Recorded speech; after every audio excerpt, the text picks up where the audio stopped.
Hey guys, Renchi Matt from Crab Apple Martial Arts Academy.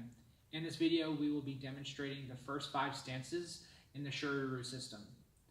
Now, we will be going over proper execution, as well as going over some general information for these stances. Now, don't forget, this video is no substitution for on-the-mat training.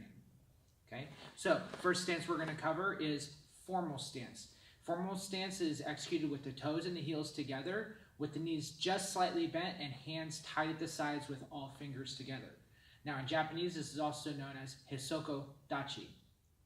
The next stance from there is informal stance. Informal stance is executed with the heels together and the toes out at 45-degree angles on each side. Now hands are still tied at the sides. Now informal stance in Japanese is Musubi Dachi. Our third stance in our system is known as ready stance. Now ready stance is roughly about shoulder width with toes at the outside edge of the feet straight ahead. Knees are slightly bent. Now from here, typically we will display our hands directly in front of the belt for inspection from the instructor. This is known as ready stance. Now in Japanese, you'll hear this called either Yoidachi or Hachichi-dachi. So it has a couple different names in Japanese. So ready stance.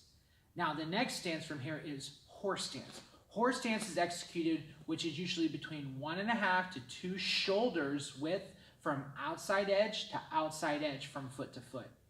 The outside edges again are straight ahead with the knees bent and pressing out so they're over the toes. Hips are tucked under the shoulders, chin slightly tucked, and hands are directly in front.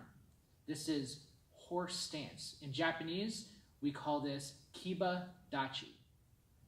Now, the 5th stance we will cover in this video is front stance. The way front stance is executed from side to side, so from outside edge to outside edge, the stance should be roughly 1 shoulder's width, but from big toe to rear heel, it should be between 1.5 to 2 shoulders length. Now, the front leg, the knee is bent so it's over the toes. In the rear foot, the heel is pressed down into the ground.